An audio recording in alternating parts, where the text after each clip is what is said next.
Louvado seja nosso Senhor Jesus Cristo.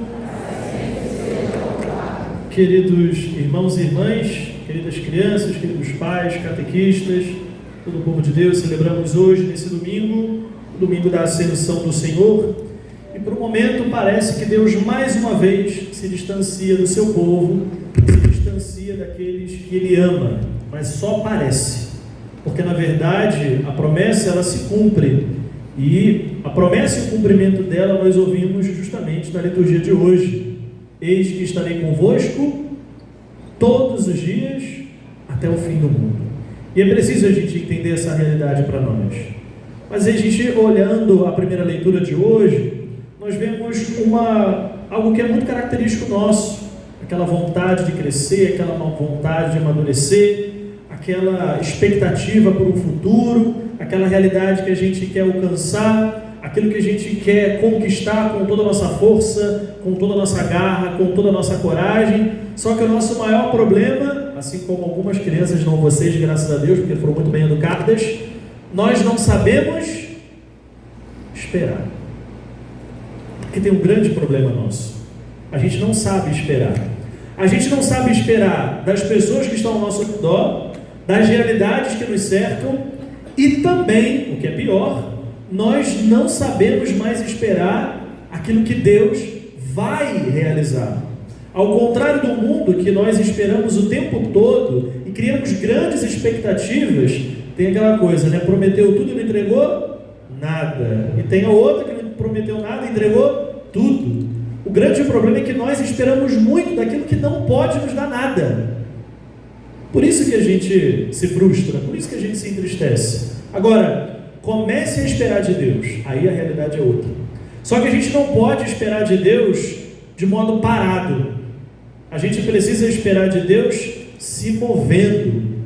A gente precisa esperar de verdade. E Jesus, ele é muito direto na liturgia de hoje. Não vos afasteis de Jerusalém, esperai a promessa. Porque ao contrário do mundo que promete e não cumpre, Deus é aquele que promete e cumpre, promete e realiza, promete e revela. E aqui a gente já bate de frente, assim, já toma um choque de realidade, né? Porque nós queremos fugir exatamente no lugar onde Deus quer agir em nós. Aí vai haver desencontro. Deus quer que você permaneça ali. Só que a gente não quer ficar ali, porque ali vai causar dor, ali vai causar incômodo, naquela realidade, naquele lugar. E a gente precisa entender que pessoas também são lugares, tá? Não é só lugar físico, tá? Pessoas também são lugares. E às vezes nós não querendo permanecer na vida, na realidade daquelas pessoas, às vezes nós queremos fugir. Jerusalém, queridos, é o lugar da dor, é o lugar da frustração, é o lugar da cruz. Poxa, mas Deus quer que a gente permaneça ali? Sim, Ele quer. Porque Ele quer que você amadureça, Ele quer que você cresça, Ele quer que você seja feliz de verdade. O grande problema é que nos venderam uma felicidade que não existe. Parece que a gente fica o tempo todo assistindo novela, parece que a gente fica o tempo todo, o dia inteiro vendo série, com grandes finais, com todo final feliz, e aí a gente se frustra, porque a nossa vida é a vida real, não é a vida de desenho. Não é a vida alienada de conto de fada, de historinha. A nossa vida é uma vida real. E na vida real, nós somos mandados para Jerusalém. Sim, o lugar da dor, o lugar da frustração, o lugar da angústia, o lugar do medo, o lugar do martírio, o lugar da perseguição. Mas é justamente, queridos, nesse lugar que Deus quer que a gente amadureça. É ali que Deus quer que a gente permaneça. A gente o tempo todo busca de Deus, espera de Deus grandes conquistas, grandes milagres, grandes realizações, só que a gente espera que Ele entregue, a gente não corre atrás, ou seja, a gente não quer fazer parte daquele processo. Não é só estar em Jerusalém, a gente precisa ir para Jerusalém, e ir para Jerusalém vai custar. Primeiro porque a gente já sabe que não é um lugar acomodado, não é um lugar tranquilo, mas é um lugar onde nós seremos experimentados. Mas é esse lugar. A gente pede a Deus o tempo todo, porque a nossa vida causa feridas. Então a gente pede o tempo todo para Deus cura. Só que Deus não pode curar aquilo que está bom. Deus quer curar, Ele que é o médico, né? Ele quer curar aquilo que dói. Ele quer curar aquela ferida que foi aberta. Só que essa ferida só vai ser aberta em Jerusalém, no lugar onde Ele quer que a gente permaneça, no lugar onde Ele quer que a gente esteja. A gente quer alegria o tempo todo, andando por aí, perdidos. A nossa alegria é em Jerusalém. A nossa alegria é permanecer, porque é permanecendo que a gente vai encontrar Deus. Ainda que não seja aquele lugar ideal, aquele lugar perfeito, né? Fantasiado, como nós às vezes fantasiamos. E é preciso que a liturgia de hoje acorde a nossa realidade, né? Porque quando nós não queremos ir para Jerusalém, isso aqui já é um ponto de maturidade.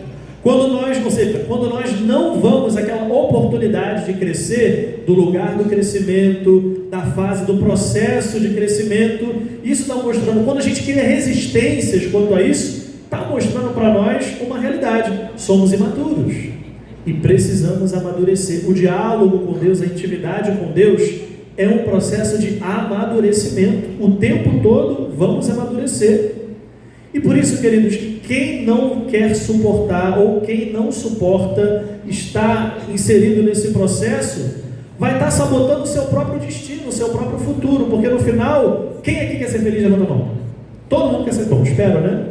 Só que é muito doido mesmo. Quem quer ser feliz? Levanta a mão. Criança não quer ser feliz? Só que a nossa felicidade nem sempre vai consistir em fazer o que a gente quer, em receber na hora aquilo que a gente quer, aquilo que a gente deseja. Por isso que muitos de nós às vezes vamos em lugares, né, onde a gente quer saber do futuro. E aí tem um ditado que dá na nossa cara quanto a isso, né? O futuro pronto. Ou seja, para a gente acreditar nisso, a gente tem que ter muita confiança em quem? Mas aí a gente quer confiar em quem? Em alguém que fala assim, estica tua mão aqui. Aí vai ler lá, né? Então a gente vai no pai fulano, na mãe fulana, né? Para a gente querer saber o futuro, então pronto. Agora, quando a gente entende essa realidade, significa que a gente já está amadurecendo. A gente não precisa saber do futuro para se preparar. Os discípulos não sabiam do futuro para se preparar, mas o tempo todo, quem é que estava presente na vida deles? É Deus. E de fato, queridos, Deus está presente o tempo todo na nossa vida. E aí Jesus, ele vai, né, precisar cortar, assim, de uma maneira bem cirúrgica, essa nossa ilusão da gente sempre querer saber do futuro para ter uma certa segurança. Ele dá quase que um fora aqui, né? Não vos cabe saber os tempos nem os momentos. Ou seja, não é da sua conta, o Deus sou eu.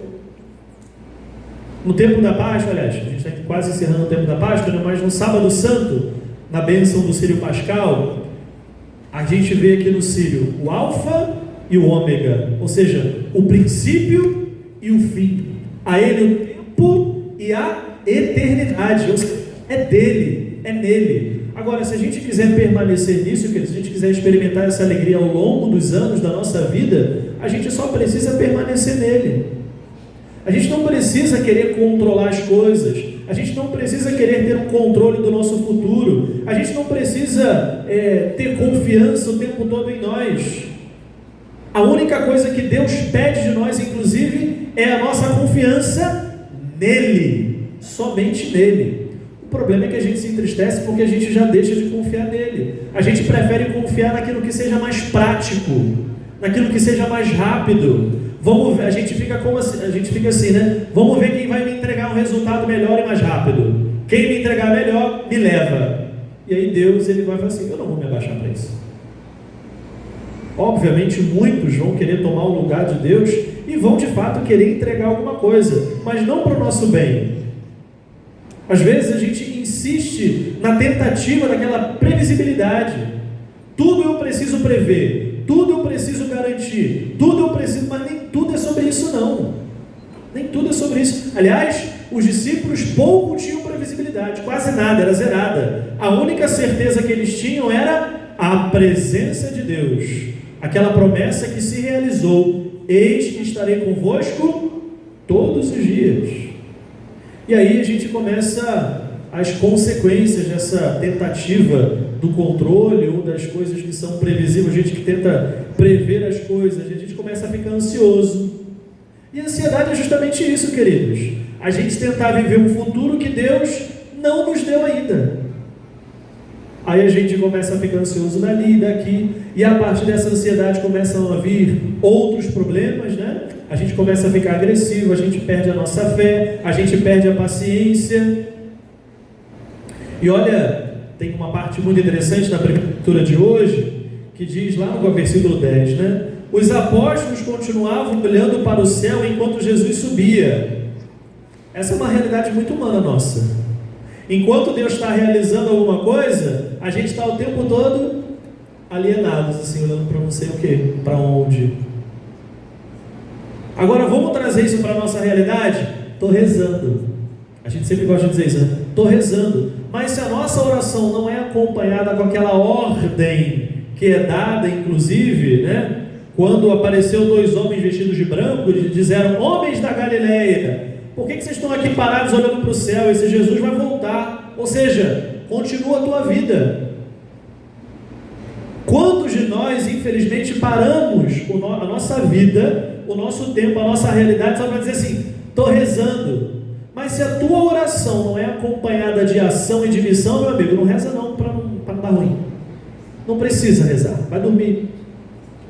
Porque na oração, Deus o tempo todo vai nos incomodar, vai nos enviar, vai mandar a gente ir para Jerusalém, vai mandar a gente ir para o martírio, vai mandar a gente ir em missão. Mas o maior problema é que a gente fica como aqueles apóstolos, né?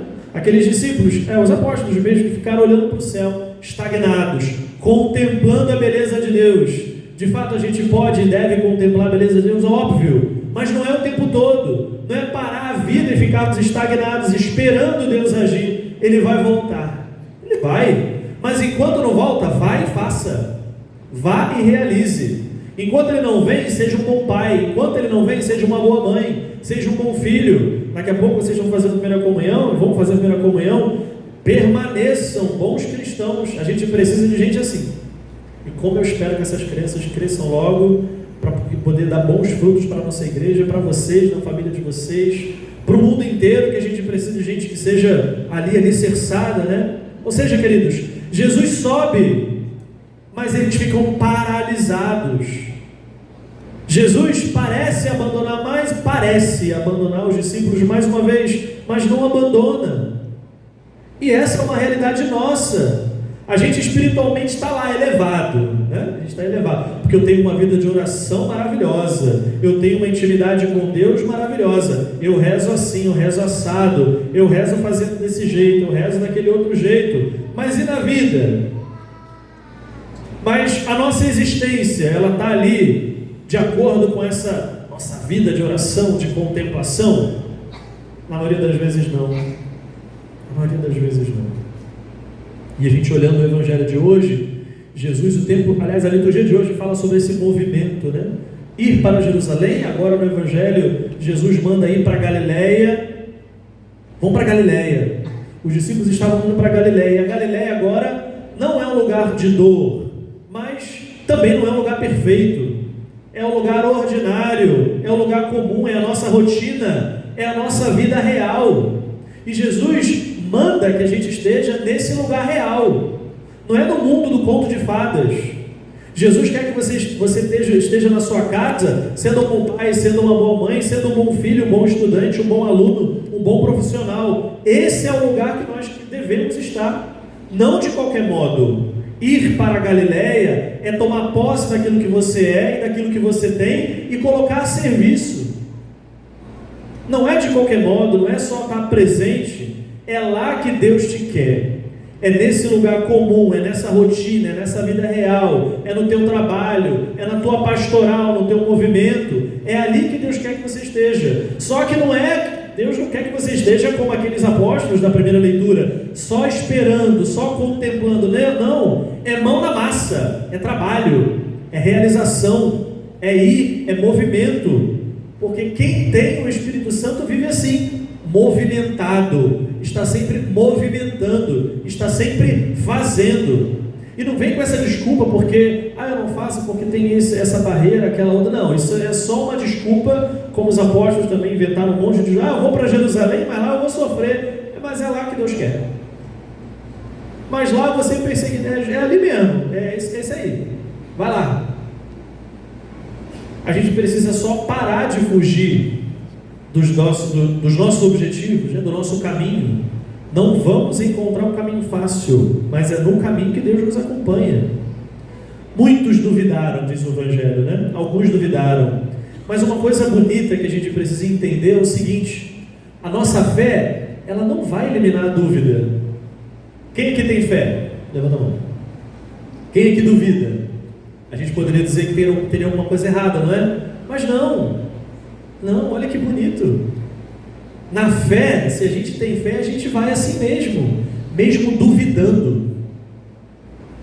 Poxa, eu duvido que ele volte, eu duvido, mas vai, persevera, permanece, vai. A fé nunca vai eliminar a nossa dúvida, muito pelo contrário. E agora, um ponto de maturidade é justamente a gente caminhar com dúvida. Pronto, olha que bonito. Continue perseverando, continue sendo um bom pai, continue sendo uma boa mãe, continue sendo um bom filho, uma boa catequista, um bom agente pastoral, um bom paroquiano, mesmo na dúvida, vai, permanece. Mesmo na dúvida, caminha, segue. E tem uma ordem que Jesus deu para os seus discípulos, e essa ordem ela precisa ser visitada constantemente por todo batizado.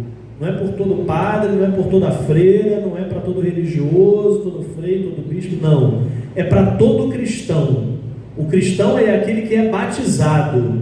E todo batizado tem uma missão. E olha o que Jesus diz: ide. Toda autoridade foi dada do Pai pelo Espírito ao Filho. Essa mesma autoridade ela é transmitida. Agora, Jesus ordena que os seus discípulos saiam em missão. Ide, ou seja, vai. Não fica parado olhando para o céu, não. Não fica só parado rezando, não, porque isso não adianta, não. Minha missão é interceder. Sei. Essa desculpa eu já conheço. Não adianta só ficar rezando terço. É bonito, é maravilhoso. Salva a alma, salva. Mas não é só isso. Eu fico 24 horas diante do Santíssimo Sacramento. Lindo, maravilhoso. Mas não é só isso.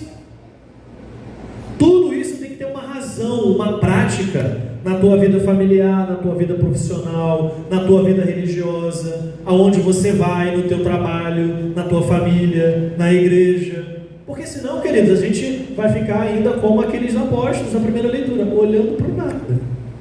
Só contemplando Deus no altar, no Santíssimo, só contemplando os mistérios do terço, só que é na prática. E na prática, a gente precisa ir, ou seja, ide. Depois, fazei discípulos, ou seja, formar outros, ou seja, dar testemunho daquilo que você vive. É isso que a gente precisa. Crianças, vocês devem fazer a mesma coisa a partir de hoje. Já eram batizados, agora conscientes, façam isso. Ide, façam discípulos, transmitam essa alegria que é ser cristão, permanecer na igreja, amar Jesus. A gente precisa dessa alegria que contagia os amigos de vocês, os lugares onde vocês estiverem. Ensinai. Vejam, ide, fazei discípulos e ensinai. Ensinar o quê? Ensinar sobre a boa nova, ensinar a obedecer, ensinar a ter paciência, ensinar a perseverar. Por isso que a gente precisa parar de viver uma fé que só busca consolação. Jesus ele não vai ser nossa muleta, não vai. Quando os discípulos já estavam ali se acostumando com a presença de Jesus, o que ele fez? Caiu fora. E mais uma vez, quando os discípulos estavam ali se acostumando, ressuscitou, vai ficar aqui, opa, não vou não, eu estou indo, estou subindo, vocês continuem aí. Só que eles não vão continuar sozinhos, não continuaram sozinhos. O cristianismo, queridos, é justamente isso, não é fuga, é missão. Jesus teve que ir para que a missão continuasse, e no meio de tudo isso, Jesus revela uma promessa: eu estarei convosco todos os dias. Padre, será que Deus vai estar comigo mesmo? Vai! O mundo talvez não esteja. As pessoas que você diz que são seus amigos talvez não estejam. Sabe aquela dor, aquela angústia, aquela solidão? E, pois é, te deixaram, né? Mas Deus nunca te deixou. Talvez você nunca tenha percebido a presença dele. Mas nem precisa. Ele sempre esteve. Porque permanecer é uma característica do amor. É uma característica de quem ama. Eu estarei convosco todos os dias. Não é às vezes. Não é quando a gente merece. Já pensou se fosse assim? Quando a gente merece? Não é. Ele permanece conosco até mesmo quando a gente duvida dele. Triste, né? Mas até quando a gente duvida de Deus, ele está ali presente. Até quando a gente fica travado, né? Ih, vou ou não vou? Ele está ali do teu lado, esperando. Até quando você vai por outro caminho. Ah, eu fico feliz, eu queria que você fosse para cá. Ah, mas Deus te espera, ele fica lá, assim, vamos para ali. Não, mas eu quero aqui, então tá bom. Fica aí. Deus quer que a gente se movimente a Ele. Deus quer que a gente permaneça no caminho dele, caminhe o caminho que Ele mesmo nos apresentou. Ele é o caminho, o Cristo é o caminho, a verdade e a vida. E até quando a gente vai fugir dessa Jerusalém? Por medo? Ah não, tenho medo. Não tem para ter medo. Mesmo com medo vai. Não, Jesus não vai nos abandonar, Jesus não vai soltar a nossa mão. Mas para isso, assim como Ele, nós devemos permanecer. Então, crianças, permaneçam na igreja, permaneçam fiéis, permaneçam na perseverança, permaneçam na catequese, permaneçam na iniciação cristã, permaneçam nos coroinhas, permaneçam. Pais, por favor, colaborem com isso, né? Antes que seja tarde, colaborem, se esforcem muito para que eles permaneçam aqui, já que vocês amam tanto os filhos de vocês, que eles possam permanecer na igreja, um lugar seguro, um lugar onde Deus acolhe. Mesmo na dúvida, Deus permanece. E a gente precisa entender, queridos, que ou a gente permanece, ou a gente continua só na contemplação, né? Ou seja, só contemplando. Deus não quer que a gente fique admirando só as coisas. A gente precisa, ao admirar, né? A gente precisa tomar posse daquilo que a gente está admirando, daquilo que a gente está vivendo. Então, crianças, não fiquem só na admiração, mas que a gente possa amar tudo aquilo que Deus revela e mostra para nós no nosso dia a dia. Tá bom? Certo? Louvado seja nosso Senhor Jesus Cristo.